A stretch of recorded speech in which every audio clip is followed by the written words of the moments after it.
My son betrayed me. He sold my $13 million ranch for almost nothing while I was sick. Together with his wife, they thought they won. They had no idea about the real secret of the land. They had no idea what surprise I had prepared for them. Before we go any further, take a second to subscribe, hit the hype button, and like the video. It really helps the channel grow. And tell us in the comments, what would you do in this situation? The discharge nurse wheeled me to the parking lot exit even though I could walk fine. Hospital policy, she said. My heart had given me trouble for 3 days. Arrhythmia, the doctors called it. But I was stable now, medicated, functional, 62 years old and still ticking, even if the rhythm wasn't quite right anymore. The afternoon sun hit my face as we passed through the automatic doors, and I had to squint against the glare. 3 days in a hospital bed under fluorescent lights had made me sensitive to natural brightness. Everything looked washed out, overexposed, like an old photograph left too long in the sun. I'd left my truck in long-term parking. The discharge papers crinkled in my jacket pocket as I walked, each step sending a dull ache through my chest. The doctors had said the pain was normal, that my heart muscle needed time to recover from the irregular rhythm that had nearly dropped me in my kitchen 72 hours ago. The walk across the lot hurt more than I wanted to admit, but I made it, climbed in, turned the key. The engine caught on the first try, which was more than I could say for my pulse. My phone had been off for 72 hours, doctor's orders, no stress, they said, rest and recovery. They'd explained it carefully, using small words like, I was a child, irregular heartbeat, potential for stroke, need for complete rest. I'd nodded and agreed to everything. What choice did I have? I turned the phone on. The screen lit up with notification after notification, each one stacking on top of the last like a pile of unpaid bills. 47 missed calls, 31 voicemails, 80-something text messages. The phone buzzed in my hand, vibrating with the weight of all that delayed communication. The first voicemail was from Harvey Nolan, my old lawyer friend. His voice was tight, careful, the way people sound when they're trying not to alarm you but know they're about to anyway.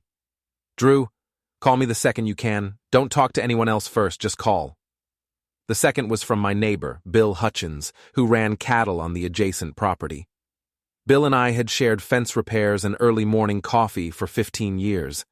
His voice sounded confused, uncertain. Andrew, I don't know if you know what's happening, but there's equipment on your land. Big machines, bulldozers, excavators, the whole 9 yards. They've got surveying stakes everywhere. I tried to stop them, but they showed me some papers saying they own it now. Call me when you get this. The third was from Trevor, my son.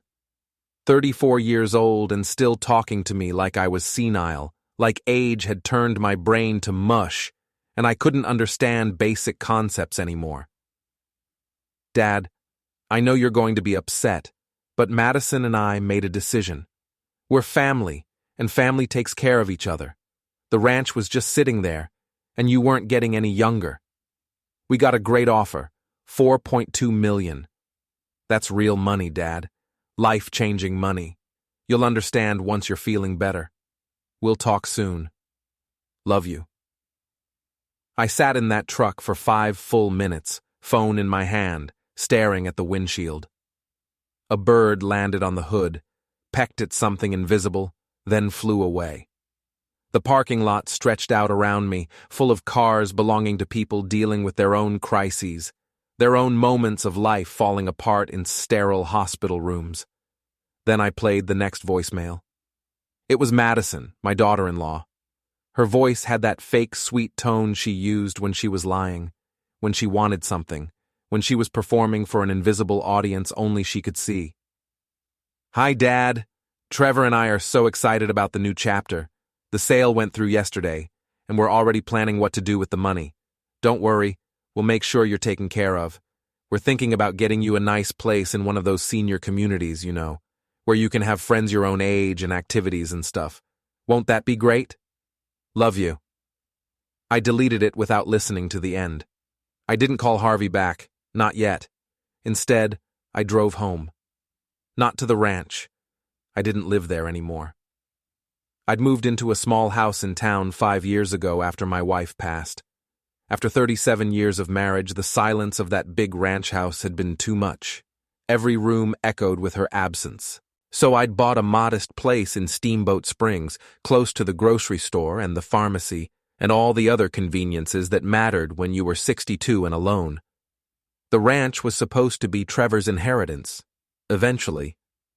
When I decided, when I was ready, when he'd proven he could handle it, not before. The house was quiet when I walked in. Dust motes floated in the afternoon light streaming through the kitchen window. I made coffee in the machine my wife had bought years ago, the one I still couldn't bring myself to replace, even though newer models were probably more efficient. Sat at the kitchen table, pulled out my laptop and checked my email. There it was, buried among spam messages and bill notifications. An automated notification from the county clerk's office. Property transfer recorded. Parcel 447B, 2,000 acres, Routt County, Colorado. Sold to Shaw Development Corporation for $4.2 million. $4.2 million. For land worth $13. I laughed. Actually laughed. It came out dry and sharp, like a cough, like something broken rattling in my chest. The sound echoed in the empty kitchen, and for a moment I wondered if I was losing my mind. Maybe the heart incident had affected my brain somehow. Maybe oxygen deprivation had damaged something essential. But no. The numbers were right there on the screen, black text on white background, official county seal at the top of the document. They'd sold it for 1/3 of its value. Idiots. Greedy, desperate idiots who couldn't even be bothered to get a proper appraisal, who saw a big number and grabbed it without thinking, without planning, without understanding what they were actually selling. I opened my filing cabinet and pulled out a folder. It was thick, held together with rubber bands that had gone brittle with age, labeled in my own handwriting. Ranch, legal structure, do not lose. Inside were documents Harvey and I had prepared 7 years ago. We'd spent 6 months putting it all together, filing paperwork, navigating county regulations and state water laws, deeds, easements, servitudes, contracts, a web of legal restrictions so dense that anyone who didn't know they existed would walk right into them like a spider's trap. And unlike a spider's web, these threads were made of steel cable, unbreakable, permanent. I spread them on the table and read through them slowly, checking dates, clauses, filing numbers. My reading glasses had gotten scratched somehow, and I had to tilt my head to see through the clear spots. Everything was still active. Everything was still enforceable. Every single protection I'd built was still standing, waiting. My son had just sold a piece of land he didn't actually control. I picked up my phone and called Harvey. He answered on the first ring. "Drew, thank God. Are you all right? How do you feel? Should you even be out of the hospital?" "I'm fine. My heart's fine. Tell me what happened." Harvey's voice shifted, became more professional, more careful. "Trevor used the medical power of attorney. He claimed you were incapacitated, unable to make decisions. He filed paperwork with the county, listed you as unable to manage your affairs, and executed the sale as your legal proxy." "Was I incapacitated?" "No, but he had a doctor's note saying you were hospitalized for a cardiac event. That was enough for the county clerk. They didn't question it. They processed the paperwork within 48 hours. And the buyer? Shaw Development Corporation. Big company out of Denver. They specialize in luxury rural developments. They're planning to subdivide your ranch into 50 custom home lots, each on a 40-acre parcel. High-end, expensive. They've already got buyers lined up from what I hear. Tech executives, retired oil and gas people, that crowd. I smiled. Actually smiled. It felt strange on my face, like a muscle I'd forgotten how to use. "They're going to have a problem." "I know," Harvey said. His voice carried something that might have been satisfaction or might have been worry. Do you want me to file the challenge? Not yet. Let them start. I want to see how far they get before they figure it out. Harvey was quiet for a moment. I could hear him breathing on the other end of the line, could imagine him sitting in his office, probably looking out the window at the mountains the way he always did when he was thinking. Drew, this is going to get ugly. Good. I mean it. Once this starts, once they realize what you've done, there's no taking it back. Trevor's your son, Madison's your daughter-in-law. This is family.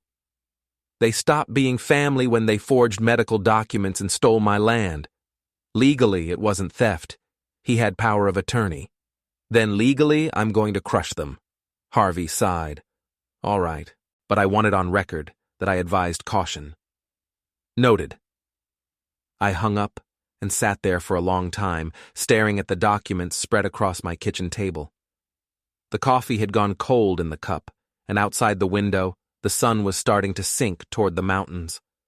Long shadows stretched across the yard. Somewhere in the distance, a dog barked. I thought about my wife, about what she would have said if she were still here. She'd always been the softer one, the one who believed in second chances and forgiveness. She'd loved Trevor unconditionally, even when he was at his worst, even when he'd disappointed us over and over. But she wasn't here, and I was tired of forgiving. I didn't go to the ranch for 2 days. I wanted them to feel safe first, confident. I wanted Trevor and Madison to believe they'd gotten away with it, that the old man had been too sick or too weak or too stupid to fight back.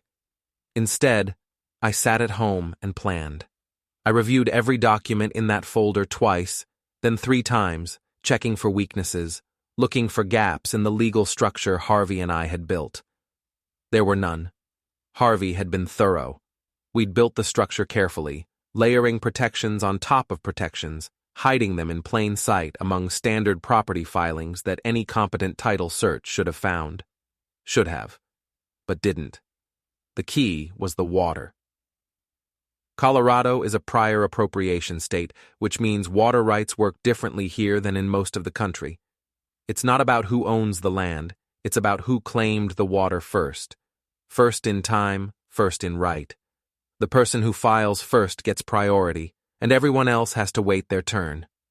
Surface water, groundwater, irrigation ditches, streams, it's all regulated, all tracked, all legally enforceable through a system that's been in place since the gold rush days.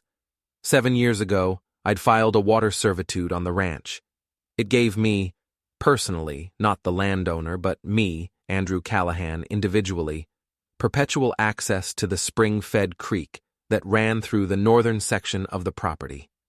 That creek was the only reliable water source on the entire 2,000 acres. Without it, the land was essentially worthless for development. You couldn't build 50 luxury homes without water, couldn't put in the landscaping and pools and all the other amenities rich people expected. The servitude was buried in the county records under a generic filing number, listed alongside hundreds of other water rights claims. Easy to miss if you weren't looking for it. Easy to overlook if you were in a hurry to close a deal. I'd also filed a wildlife habitat conservation easement the same year. It restricted any construction within 500 feet of the creek. No buildings, no roads, no infrastructure of any kind. The State Wildlife Agency loved it. They'd approved it in 3 weeks. The creek provided critical habitat for cutthroat trout, and the adjacent meadows were migration routes for elk and mule deer. The easement was binding, transferable, and irrevocable. It would last forever. And then there was the ROFR, Right of First Refusal. It was a clause I'd added to the property deed years ago, standard language that most people ignored. If the land was ever sold below fair market value, I had the legal right to match the sale price and take the property back. The clause defined fair market value as being within 10% of a certified appraisal. Trevor had sold the land for less than 1/3 of its actual worth. He'd triggered all 3 protections. He just didn't know it yet. On the 3rd day, I drove out to the ranch. It was early morning. The kind of high country morning where your breath fogs in front of your face and frost clings to the grass in white patches. Cold that cut through your jacket and made your chest ache. I wore a heavy coat anyway, and took my time on the drive, watching the landscape change from town to open country. The ranch sat at 7,800 feet elevation, nestled in a valley between two ridges of pine and aspen. The creek ran down from the high country, fed by snowmelt and underground springs that never went dry, not even in the worst drought years. It was beautiful land, the kind that made people from the city pay ridiculous amounts of money just to visit for a weekend. I parked on the county road and walked up the dirt access drive. My boots crunched on the gravel. The gate was open. New signs were posted, professionally made, laminated and mounted on metal stakes. Shaw Development Corporation, private property, no trespassing. I ignored them and kept walking. The construction equipment was already there, parked in what used to be the main pasture. 2 excavators, a bulldozer, a grader, and a half-dozen trucks. Workers in hard hats and high-visibility vests were staking out a grid, marking where the roads would go, where the lots would be divided. Someone had brought in a portable office trailer and set it up near the old barn. I walked straight toward them, hands in my pockets, moving slowly. An old man, taking a morning walk. Nothing threatening. One of the workers saw me coming and waved me off. He was young, maybe 25, with the kind of confidence that comes from never being questioned. "Sir, this is private property. You can't be here." "I know," I said. "I used to own it." "Used to" is the key phrase there. You need to leave, or I'm going to have to call the sheriff. I stopped about 10 feet away from him, close enough to talk without shouting, far enough that I wasn't invading his space. "Where's your site manager?" "He's busy. Leave, or I'm calling." "Call them," I said. "I'll wait right here." The worker looked annoyed, but he pulled out his radio and spoke into it. Static crackled back. A minute later, a man in a clean jacket and clipboard walked over from the trailer. He was younger than me, maybe 45, with perfectly maintained boots that had never seen real mud, and the kind of face that said he'd never done physical labor in his life. Management type. Professional. "Can I help you?" he asked. His tone was polite but firm, the way you'd talk to someone who was trespassing, but you weren't quite ready to have arrested yet. "Andrew Callahan. I'm the previous owner." His expression shifted slightly. Recognition, then guardedness. "Mr. Callahan, I'm sorry about the situation, but the property has been sold. You don't have legal access anymore. If you have personal items you need to retrieve, you'll have to coordinate that with the new owners." "I understand. I just wanted to see it one last time. 30 years I owned this land. Hard to let go." He relaxed a little. "I get that. It's beautiful property. We're going to do something really special here. Sustainable luxury development, high-end homes that work with the landscape instead of against it. Your ranch is going to become something amazing." "I'm sure you are," I said. "One question, though. Did Shaw Development do a title search before buying?" "Of course. Full survey, title search, environmental impact assessment, geological analysis, everything. We're professionals, Mr. Callahan. We don't cut corners." "Good. Then you found the water servitude." His face went blank. Completely blank. Like someone had wiped his expression clean. "The what?"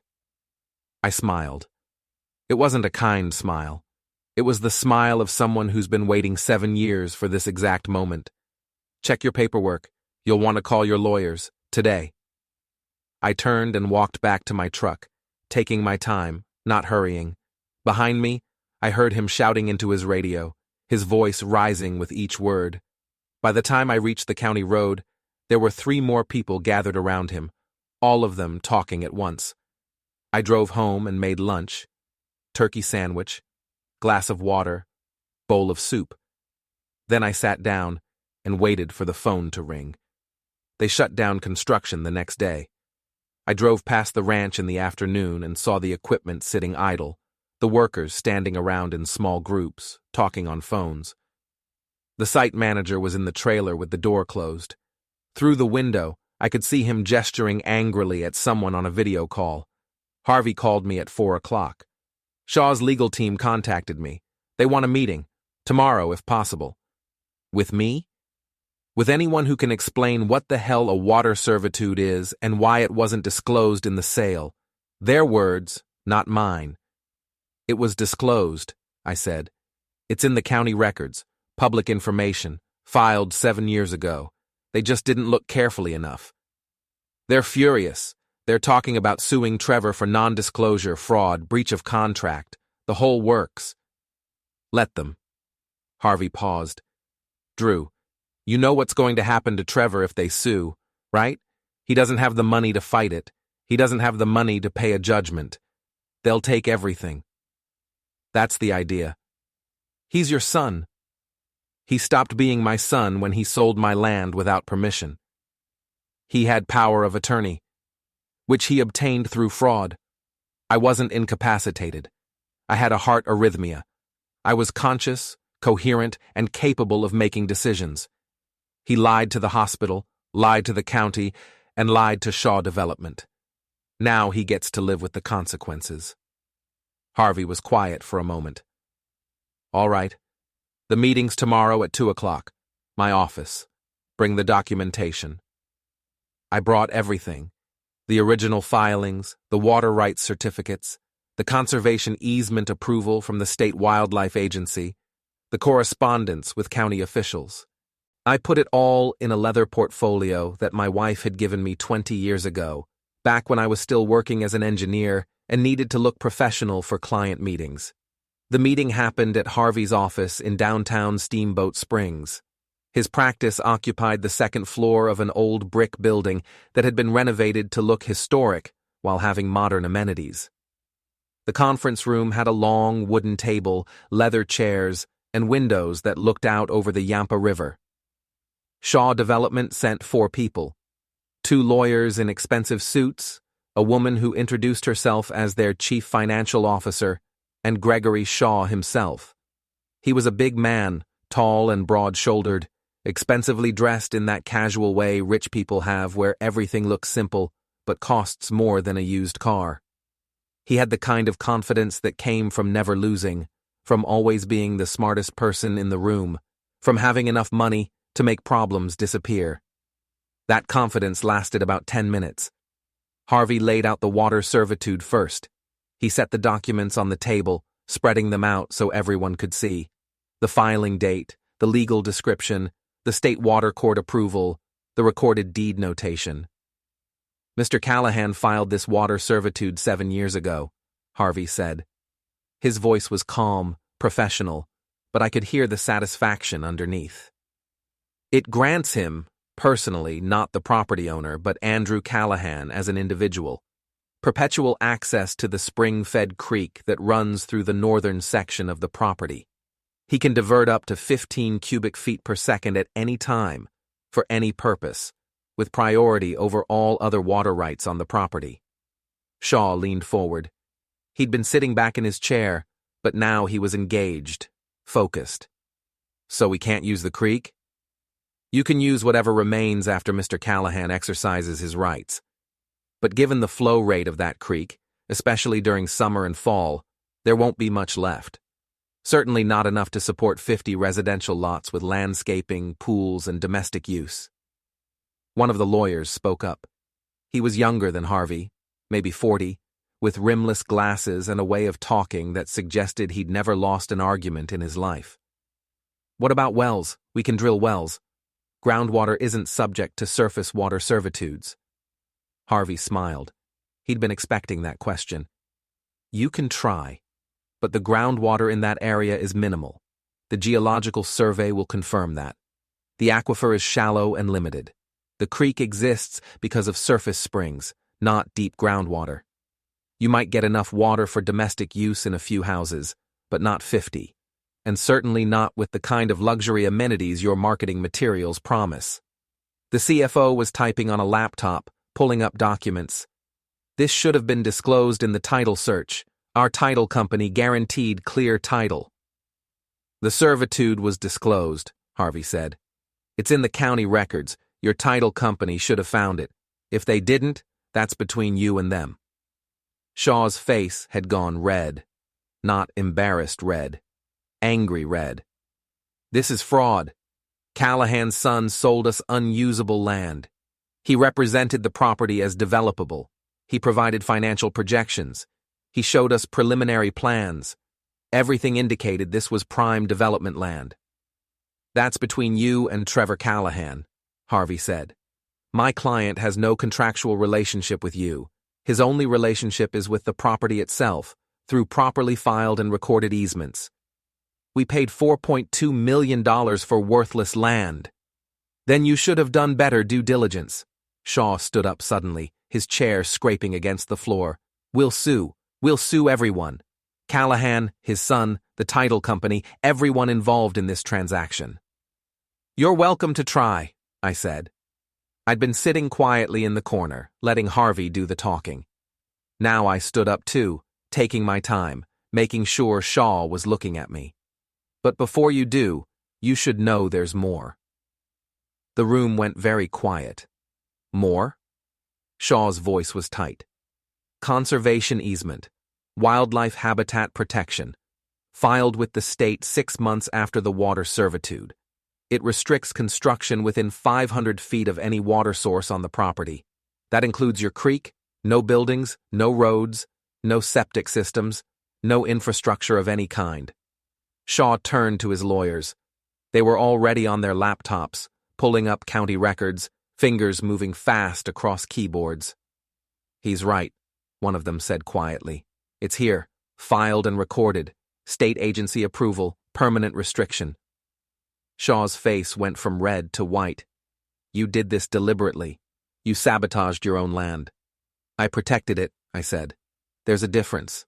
I wanted to make sure that if the land was ever sold, it would go to someone who understood its value, someone who would preserve it, not subdivide it into luxury lots for people who don't know the difference between a cottonwood and a pine tree.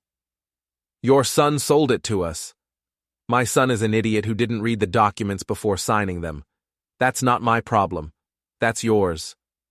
Shaw stood there for a moment, breathing hard, his hands clenched into fists. Then he turned and walked out. His lawyers and CFO followed, scrambling to gather their papers and laptops. The door closed behind them. Harvey waited until their footsteps faded down the hallway, then looked at me. They're going to come after Trevor hard. Harder than you probably realize. Good, I said. Let them. Drew. Harvey, I appreciate your concern, but Trevor made his choice. He chose money over family. He chose betrayal over honesty. Now he gets to live with that choice. Harvey shook his head slowly. I hope you know what you're doing. I gathered my documents and put them back in the portfolio. I know exactly what I'm doing. I didn't have to wait long for Trevor to find out. He showed up at my house that night around 8 o'clock. I heard his truck pull into the driveway, the engine running rough like it needed maintenance. The door slammed, heavy footsteps on the porch, then pounding on the door, hard enough that I thought he might break the wood. I took my time getting up from the couch, walked slowly to the door, opened it. Trevor stood there, breathing hard, his face flushed red. Madison was behind him, arms crossed, her expression cold and calculating.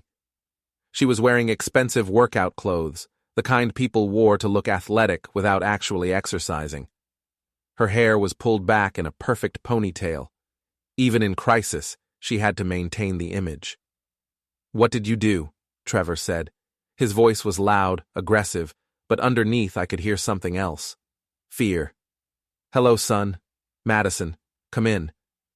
Don't play games with me, Dad. Shaw's lawyers called. They said the land is worthless. They're saying you put restrictions on it that make it impossible to develop. They want their money back. They're threatening to sue me for fraud. Then you should probably get a lawyer. Trevor pushed past me into the house. Madison followed, slower, her eyes scanning the room like she was cataloging everything, looking for ammunition. "You sabotaged the sale," Trevor said. "You put those restrictions on the land deliberately, just so you could screw us over. I put those restrictions on the land 7 years ago, long before you ever thought about selling it. They're a matter of public record.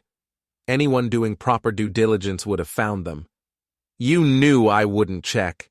That's not my problem, that's yours. You're 34 years old, Trevor. You made a business decision without doing your research. That's on you." Madison spoke for the first time. Her voice was sharp, controlled, calculated. "This is financial elder abuse. You're using legal technicalities to punish Trevor for making a reasonable business decision during a medical emergency." I looked at her. Really looked at her. She was 31 years old but looked younger, with perfect teeth and professionally styled hair and skin that probably cost hundreds of dollars a month to maintain. She'd met Trevor 3 years ago at some networking event, one of those situations where people went to make connections and advance their careers. She'd been working as a lifestyle influencer, which seemed to mean she took pictures of herself and posted them online and somehow made money from it. Trevor had been dazzled by her confidence and ambition and complete lack of self-doubt. She'd convinced him to sell the ranch. I knew that without being told. Trevor didn't have the spine to do it alone. He'd always been weak, always needed someone else to make the hard decisions for him. "Madison," I said quietly, "you don't know what you're talking about. I know you're a bitter old man who can't stand the thought of his son being successful without your help." "Successful? You spent $600,000 in 2 weeks. On what? Student loans and a down payment on a condo you can't afford? That's not success. That's stupidity." Her face flushed. "How dare you?" "I dare because it's the truth. You saw a big number and grabbed it without thinking about the consequences. You didn't get an independent appraisal. You didn't verify the property value. You didn't check the title for restrictions. You just assumed everything would be fine because you're both too arrogant to believe you could be wrong." Trevor stepped between us. His hands were shaking. "Dad, just fix this. Tell Shaw you'll release the water rights or drop the easement or whatever. We can work this out. We can all walk away happy." "No." "What do you mean, no?" "I mean, no. The servitude stays. The easement stays. You sold the land. Now you live with the consequences." Trevor took a step toward me. His hands were balled into fists. His face had gone from red to a deeper crimson, and I could see a vein pulsing in his temple. For a moment, I thought he might actually swing at me. Part of me almost wanted him to. It would make everything cleaner, simpler. Then Madison grabbed his arm. "Don't," she said. "He's baiting you. He wants you to lose control." She was smarter than I'd given her credit for. Not smart enough to avoid this situation in the first place, but smart enough to recognize manipulation when she saw it. Trevor let out a breath, stepped back, turned away. "This isn't over, Dad. This isn't close to over. We'll fight you. We'll take you to court. We'll tell everyone what you did." "Go ahead," I said. "Everything I did was legal. Everything you did was documented. Let a judge decide who was in the right." Madison's eyes narrowed. "You think you've won. You think you're so clever. But there are other ways to fight. Ways you haven't even thought of." "Is that a threat?" "It's a promise." They left. I watched through the window as they got into Trevor's truck, saw them arguing before they even closed the doors. Madison was gesturing sharply, her mouth moving fast. Trevor just sat there, hands on the steering wheel, staring straight ahead. Their taillights disappeared down the road. I locked the door and went back to the couch. Picked up the book I'd been reading, but the words wouldn't focus. My mind kept replaying the conversation, analyzing Madison's last words. There are other ways to fight. What did she mean by that? The next morning, I found out. Harvey called at 7:30, early enough that I was still making coffee. "Drew, we have a problem." "What kind of problem?" Trevor filed a complaint with Adult Protective Services. He's claiming you're mentally unfit, that you're making irrational decisions due to your heart condition, and that you need a court-appointed guardian to manage your affairs. I set down my coffee cup carefully. That's absurd. I know it is. But they have to investigate. It's standard procedure. They'll send a social worker to interview you, probably within the next few days. Let them come. I'm perfectly competent. I know you are. But Drew, this is going to get messy. Trevor's also filing a motion to invalidate the power of attorney revocation. He's claiming you weren't in your right mind when you revoked it, that the heart condition affected your judgment. Can he do that? He can try. It won't succeed, but it'll tie things up in court for months. And in the meantime, Shaw Development is moving forward with their lawsuit. They're going after Trevor for fraud, negligent misrepresentation, and breach of contract. They want a full refund plus damages. How much in damages? $200,000 so far. Legal fees, site preparation costs, surveying expenses, architectural fees. It'll probably go higher. I sat down at the kitchen table. So Trevor's looking at $4.4 million in liability, at minimum, and he doesn't have it. He spent most of the money already. What about Madison? She's been smart. The condo's in her name only. So is the new SUV. She set it up that way right after the sale closed. If Trevor goes down, she walks away clean. I almost admired her for that. Almost. She planned this. Looks like it.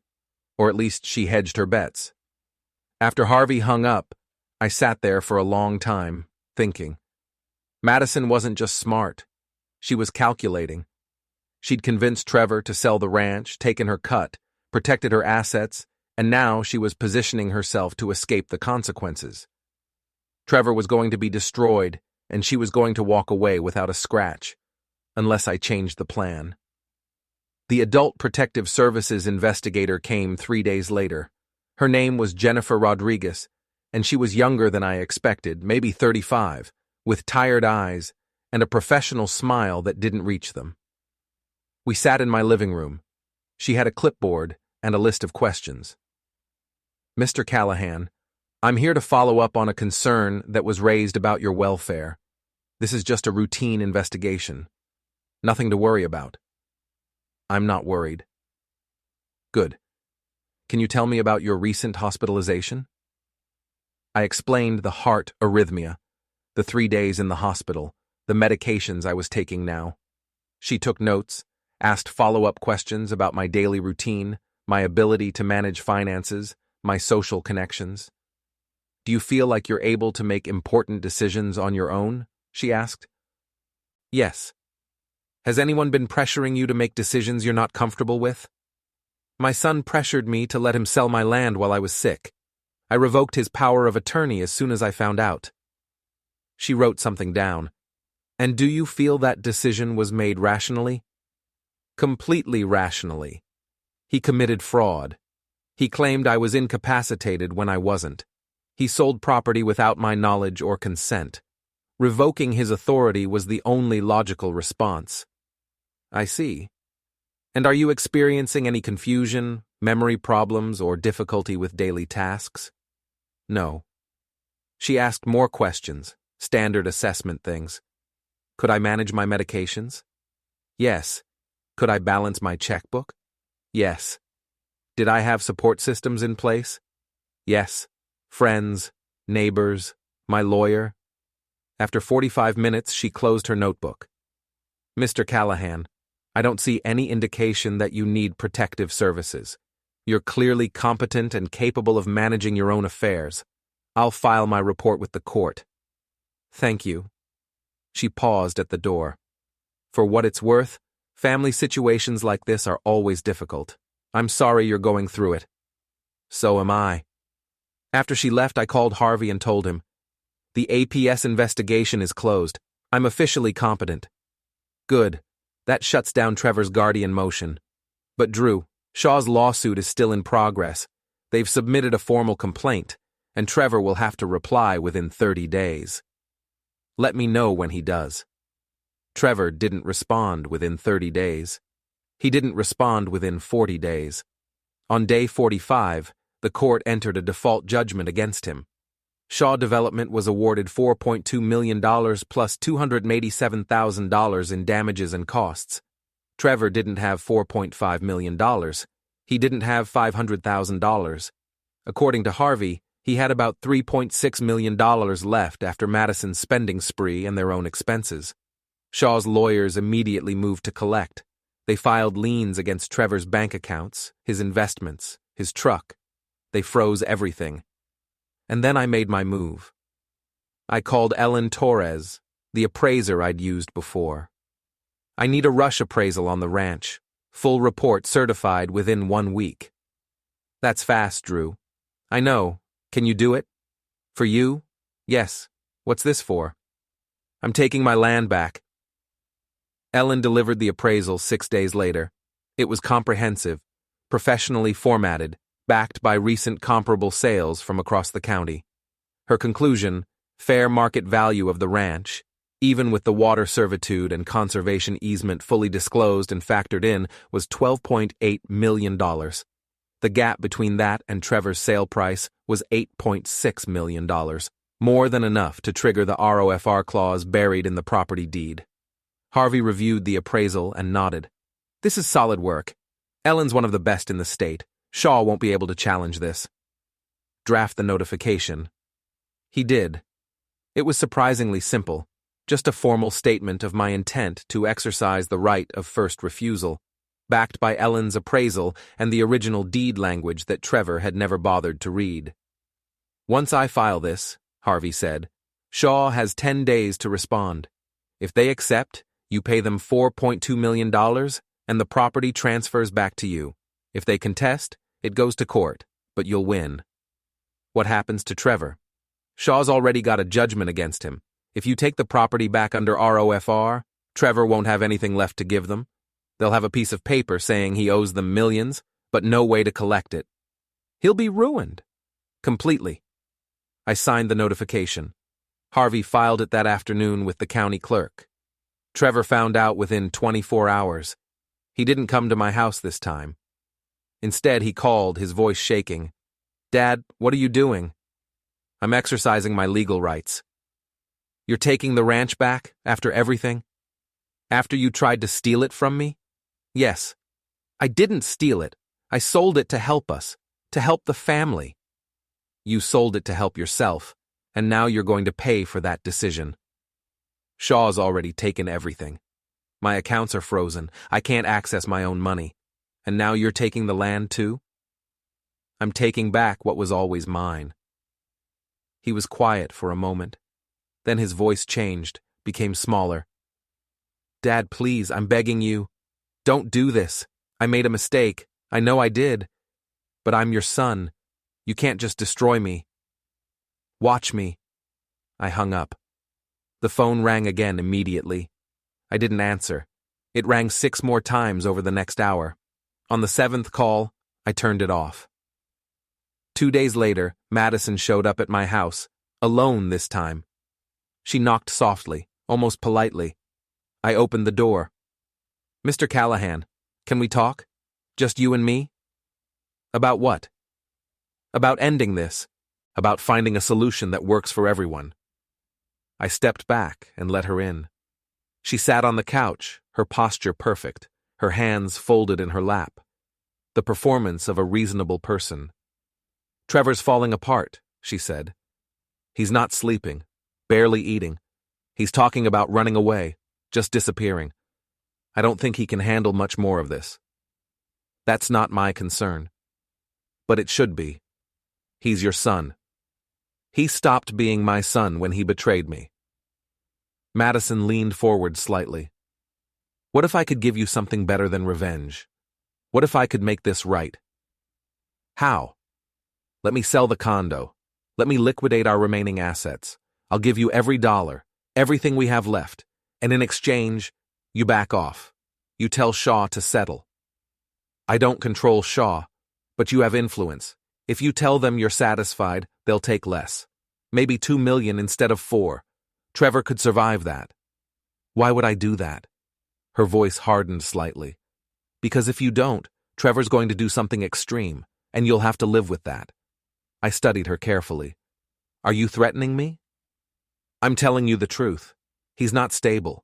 You've pushed him to the edge. Good. Maybe he'll learn something. She stood up abruptly. Fine. I tried, but don't say I didn't warn you. Warn me about what? You'll see. She left, without another word. Shaw Development accepted my ROFR claim within a week. They didn't have a choice. Ellen's appraisal was bulletproof, and fighting me would cost them more than just taking the money and moving on. Their lawyers had reviewed every page of her report, looking for weaknesses, inconsistencies, anything they could use to challenge it. They found nothing. I wired $4.2 million to Shaw's account on a Wednesday morning. The transfer took less than 5 minutes. Just numbers moving between accounts, digital proof of ownership changing hands. By that afternoon, the deed was recorded back in my name. The ranch was mine again, purchased at a 70% discount from its actual value. I drove out there that evening, just to walk the land again as its owner. The gate still had Shaw's signs on it, but they didn't matter anymore. I walked up to the main pasture, where the construction equipment had been parked weeks ago. The ground was torn up, scarred with tire tracks and excavator marks. It would heal eventually.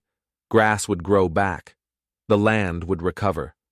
Unlike my son, Trevor's nightmare was just beginning, and he didn't even know it yet. Shaw's lawyers didn't drop their lawsuit just because I'd paid them for the property. They still had a judgment against Trevor for fraud and misrepresentation, for selling them land he'd claimed was fully developable when it wasn't. The judgment stood $4.5 million plus accruing interest at 8% per year. Now they wanted their money, and Trevor had nothing left to give them. His bank sent margin call notices within days.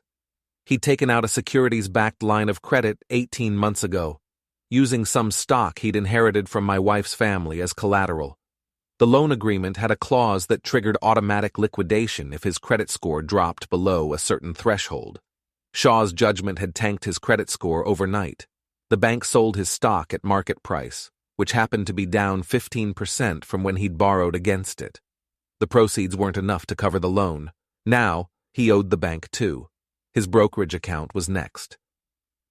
They liquidated his remaining investments to cover margin calls and fees. His credit cards were maxed out and going into default, the interest compounding daily. Collection agencies started calling. His phone rang constantly. Different numbers, different voices, same message. Pay what you owe or face legal action. Within 2 weeks, Trevor was effectively bankrupt, drowning in debt with no way to surface. Harvey kept me updated with regular calls. He'd say he was just keeping me informed as my attorney, but I think part of him wanted to make sure I understood what I was doing, what I'd set in motion. Trevor filed for Chapter 13 bankruptcy, Harvey told me on a Thursday afternoon. He's trying to restructure his debts, set up a payment plan. Will it work? No. Chapter 13 requires steady income. Trevor lost his financial advisor license when the complaints started piling up. He's working retail now, some sporting goods store. Makes maybe $30,000 a year. He can't service these debts on that income. What happens next? The court will either convert it to Chapter 7, full liquidation, or dismiss it entirely. Either way, his creditors will come after whatever's left, which is basically nothing. What about Madison? Harvey's voice took on a different tone, respect mixed with disgust. Madison filed for divorce and bankruptcy protection separately. Very smart moves. Everything valuable is in her name now. The condo, the SUV, their joint savings account. She'd transferred it all to individual accounts in her name only before the judgments hit. She did it gradually, over several weeks, small transfers that wouldn't trigger automatic fraud alerts. When did she start transferring assets? About 2 weeks after the ranch sale closed, right when they got the money from Shaw. She knew, Drew. She knew this was coming. I sat back in my chair, phone pressed to my ear, staring at the ceiling. She planned this from the beginning. Looks that way. Trevor gets the debt, she gets the assets. By the time the divorce is final, she'll walk away with close to $1 million in property and cash. Trevor will have nothing but collection notices and court judgments. I almost felt bad for Trevor, for about 3 seconds. Then I remembered him standing in the hospital hallway, 3 days into my heart crisis, talking to the doctor in a low voice. I'd been drifting in and out of consciousness, but I'd heard fragments of their conversation. Trevor asking about prognosis, about mental capacity, about what would happen if I didn't make it. Not because he cared whether I stayed alive or not, but because he wanted to know if he could begin selling my belongings. No, I didn't feel bad at all. The next week, Trevor called me. It was late, almost 11 at night. I was reading in bed when the phone buzzed. I considered not answering, then changed my mind. I wanted to hear his voice, wanted to know how far he'd fallen. Dad? He sounded exhausted, defeated. Please, I need to talk to you. I'm listening. Shaw's lawyers are garnishing my wages. They're taking 60% of every paycheck. I can't pay rent. I'm living in my truck. I'm losing everything. You already lost everything. I know I did. But Dad, please, can't you help me? Can't you tell them to back off? You got the ranch back. You won. Isn't that enough? No. What do you mean, no? What else do you want from me? I want you to understand what you did. I want you to feel it every single day for the rest of your life. His voice cracked. I'm your son. You were my son. Then you tried to steal from me while I was in a hospital bed. I thought I was helping. I thought you planned to profit from me before I was even gone. You saw an opportunity and seized it, paying no mind to the consequences. Now you have to live with what follows. He was crying now. Actually crying. I could hear it in his breathing, in the way his words came out choked and broken. Dad, please, I'm begging you. I made a mistake, a terrible mistake, but I can't survive this. I can't. Then don't. The line went quiet. For a moment I thought he'd hung up. Then he said very softly, What? You heard me. If you can't survive the consequences of your own actions, then don't. That's not my problem anymore. You can't mean that. I mean every word. I hung up before he could say anything else. The phone didn't ring again that night, or the next night, or the night after that. Good. Madison showed up at my house 5 days later. It was early evening, the sun just starting to set.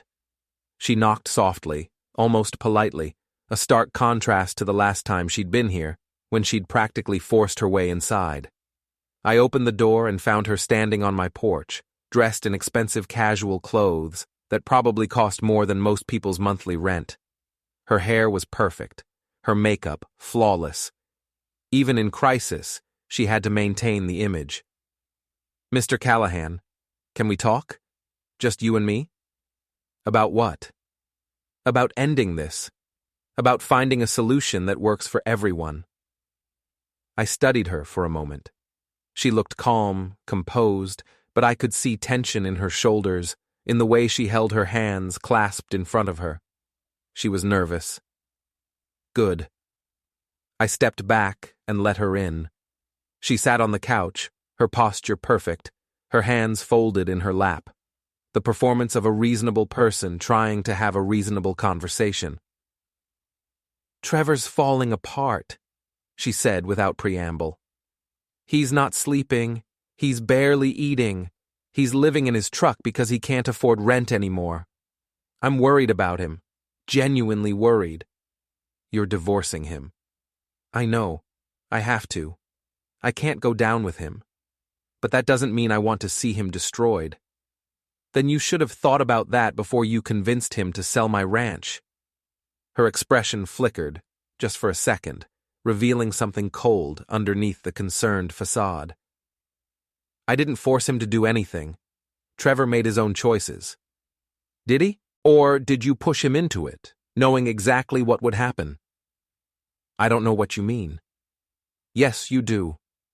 You started moving assets into your name 2 weeks after the sale closed.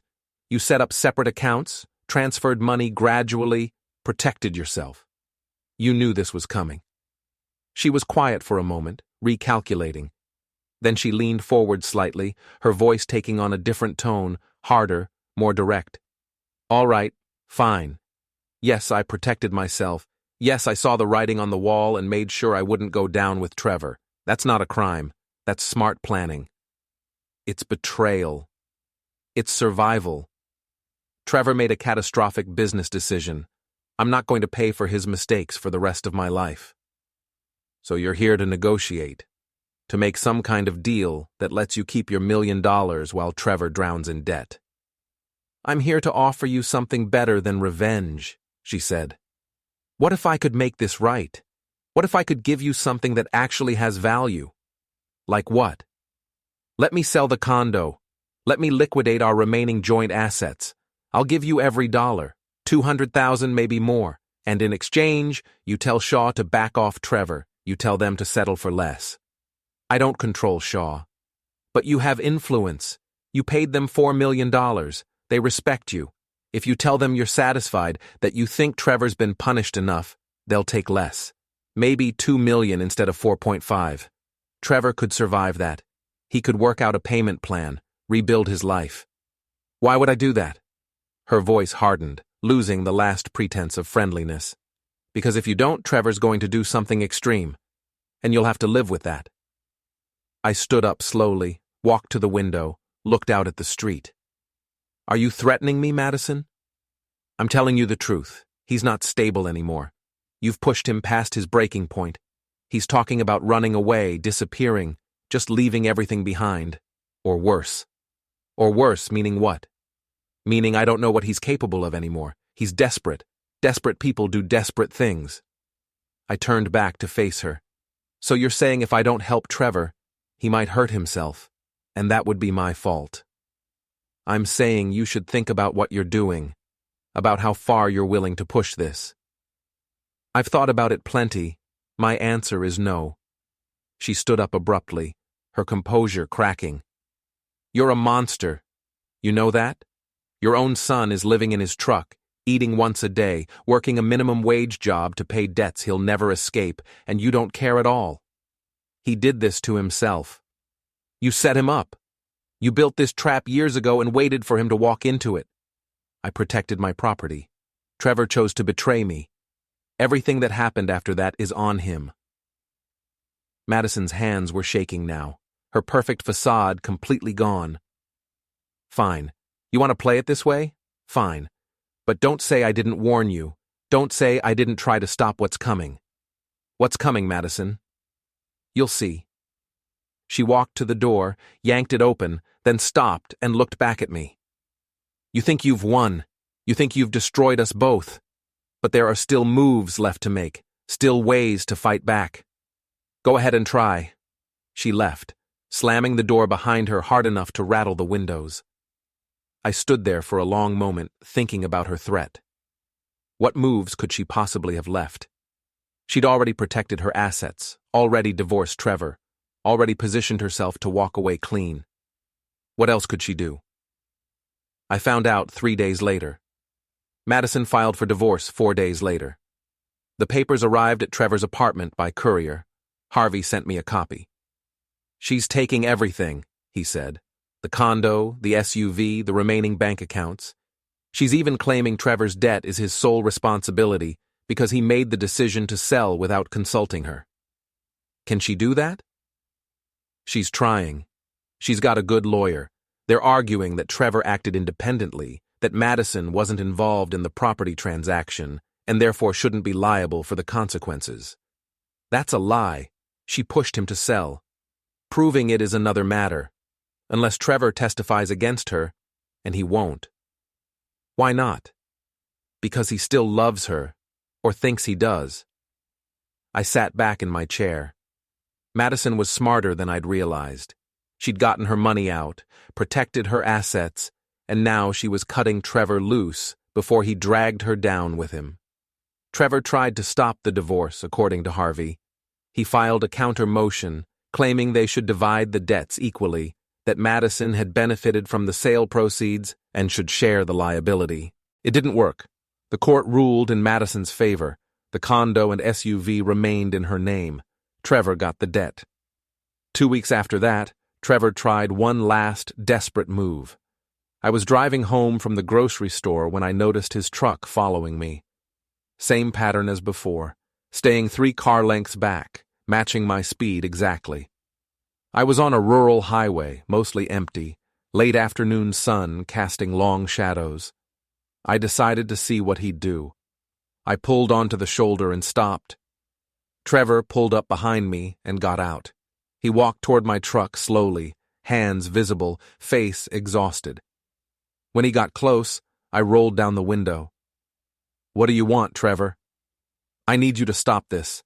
Shaw's lawyers are garnishing my wages. I can't pay rent. I'm losing everything." "You already lost everything. That's what happens when you make bad decisions." "Dad, please. I made a mistake. I know I did. But you've made your point. You've punished me enough. Can't we just stop this?" "No." "What if I apologize? What if I publicly admit what I did wrong?" "I don't want your apology. I want you to understand consequences." His face crumpled. "I do understand. I've lost everything. My wife, my money, my future. What more do you want?" "I want you to remember this. Every time you think about taking something that isn't yours, every time you think about betraying someone's trust, I want you to remember how this felt." He stood there for a long moment, then turned and walked back to his truck. Got in, drove away. I watched him disappear over the hill, then pulled back onto the highway and continued home. Harvey called me the next morning with news I hadn't expected. Shaw Development officially withdrew their lawsuit against Trevor. "Why?" "Madison cut them a deal." I sat forward. "What kind of deal?" "She offered them something better than chasing Trevor for money he doesn't have. She sold them an access easement across a different section of the ranch, the southern parcel near the county road. It's not much, but it gives Shaw a way to salvage part of their development plan. She can't sell access rights. She doesn't own anything. She claims she does. Apparently Trevor signed over some residual rights to her months ago, before the divorce. Rights she's now saying include the ability to grant easements. That's not legal. Trevor didn't have those rights to give." "I know. But Madison's lawyer is good. He's buried the claim in enough legal language that it'll take months to sort out. In the meantime, Shaw's accepted the deal and dropped their case. So Madison walks away clean, with $800,000 from Shaw, plus the condo and SUV. She's setting herself up nicely." I stood up and walked to the window. Outside, snow had started to fall, light flakes that wouldn't stick. "What about Trevor?" "Trevor signed everything over to Madison yesterday. The last of his assets, the last of his rights. He's got nothing left except debt." "Did he know what she was doing?" "I think so. I think he helped her do it. One last gift to the woman who destroyed him." I almost laughed. Almost. "So she wins." "In a way. But Drew, there's a problem with the easement she sold." "What problem?" "It crosses your water servitude. Any access road they build will interfere with your rights to the creek, which means the easement's invalid." "Exactly. Madison sold Shaw something she didn't have the right to sell.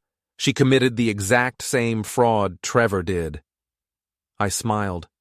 "Then we go after her." "Drew, this is going to get complicated. Madison's hidden behind layers of legal protection. Her lawyers already filed preemptive motions, claiming good faith transaction, lack of knowledge, all the standard defenses.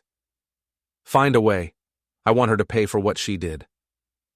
Harvey was quiet for a moment. "All right, but it's going to take time, and money. I have both." It took 3 months to build the case against Madison. Harvey worked with a forensic accountant to trace the money flows, documenting exactly how she'd positioned herself before and after the ranch sale, how she'd moved assets into her name, how she'd convinced Trevor to sign papers giving her rights he didn't fully understand, how she'd negotiated with Shaw behind everyone's back. The pattern was clear. Madison had orchestrated everything from the beginning. When we had enough evidence, Harvey filed a civil complaint. Fraud, unjust enrichment, fraudulent conveyance. We weren't asking for criminal prosecution, just recovery of the money she'd taken and cancellation of the invalid easement she'd sold to Shaw. Madison's lawyer tried to dismiss it. Filed motion after motion, arguing that Madison had acted in good faith, that she'd believed Trevor had the authority to grant her those rights, that she'd had no knowledge of the water servitude. None of it worked. The evidence was too clear. The case went to a hearing. I sat in the courtroom and watched Madison take the stand. She was still perfectly put together. Expensive clothes, professional demeanor, the appearance of innocent victim. She testified that she'd trusted Trevor, that she'd had no idea about the restrictions on the land, that she'd been trying to help Shaw recover from Trevor's mistakes. Then Harvey cross-examined her. He walked her through the timeline, showed her emails where she'd discussed the ranch sale before Trevor went to the hospital, text messages where she'd told friends she was about to secure our future, social media posts where she'd celebrated the sale the day it closed, before Trevor had even told me about it. "You knew about the sale before Mr. Callahan was hospitalized, didn't you?" Harvey asked. Trevor had mentioned it as a possibility. "You encouraged him to sell while his father was sick, didn't you?" "I thought it was the right decision for the family." "And you moved assets into your name immediately after the sale closed. Why?" For tax purposes. Or to protect yourself when everything fell apart?" Madison's lawyer objected. The judge sustained it. But the damage was done. The judge ruled from the bench. Madison had to return the $800,000 she'd gotten from Shaw, plus interest. The easement she'd sold was void. Shaw could pursue her for fraud if they wanted, though Harvey doubted they would. They'd already written off the loss. Madison's face went white when the judge read the ruling. She'd thought she was untouchable. She'd thought she'd planned everything perfectly. She'd been wrong. After the hearing, I went back to the ranch. It was late spring, the high country coming alive with new grass and wildflowers. The creek was running high with snowmelt, cold and clear. I stood there for a long time, listening to the water, watching the light change across the valley. My phone rang. It was Trevor. I almost didn't answer. Then I did. "Dad?" His voice sounded small, uncertain. "What do you want, Trevor?" "I heard about the judgment against Madison. And? I wanted you to know I'm sorry for all of it. I know it doesn't change anything, but I needed to say it. You're right. It doesn't change anything." He was quiet for a moment. "What happens now?" "Now you live with your choices. You figure out who you are when you don't have money or status or someone else to blame. Maybe you'll learn something. Maybe you won't. Either way, it's not my problem anymore." Are we ever going to be okay, you and me?" I looked out across the ranch, at the land I'd spent 30 years building and 7 years protecting. Land that was finally, truly mine again. "No," I said. "We're not." I hung up. A week later, the final paperwork came through. The ranch was clear. No liens, no claims, no contested easements. Just 2,000 acres of Colorado high country, protected by water rights and conservation easements that would last forever. Trevor and Madison had both signed the final settlement documents. Trevor's signature was shaky, barely legible. Madison's was sharp and angry, pressed hard enough into the paper that it tore slightly. Harvey brought the documents to my house. "It's done," he said. "Everything's recorded. The ranch is secure." Good. Shaw's filed for bankruptcy on the development project. They're selling off the land in small parcels to recoup losses. It'll take years. Let it take years. Harvey looked at me carefully. "Drew, I have to ask, was it worth it?" "Every second." "You destroyed your son's life. You bankrupted your daughter-in-law. You don't feel anything about that? I thought about the question, tried to find some feeling of regret, some shadow of guilt. I couldn't. They tried to steal from me while I was sick, I said. They forged documents, lied to officials, and sold my land for a fraction of its value. Then they spent the money on luxuries and loans and status symbols. They did this to themselves, Harvey. I just made sure they paid the price. And Trevor, he's your son. He was my son. Now he's just someone who learned a very expensive lesson about consequences. Harvey gathered his papers and stood to leave. At the door, he turned back. I hope you can live with this, Drew. I can live with it just fine. After he left, I sat at my kitchen table and opened the folder one more time. The legal structure Harvey and I had built 7 years ago had held perfectly. Every clause, every restriction, every protection had worked exactly as designed. They'd thought they owned the land. They'd thought they could sell it, profit from it, control it. They'd been wrong about everything. I closed the folder and put it back in the filing cabinet, locked it, threw away the key. Then I drove out to the ranch one more time. The sun was setting over the western ridge, painting the sky orange and pink. The creek was running clear and cold, the sound of it echoing off the rocks. Somewhere in the distance, elk were calling to each other, their voices carrying across the valley. I stood there until the sun dropped below the mountains and the first stars came out. This was my land, my water, my future, and nobody, not Trevor, not Madison, not Shaw Development, not anyone, would ever take it from me again. I got back in my truck and drove home, watching the ranch disappear in my rearview mirror. I never looked back.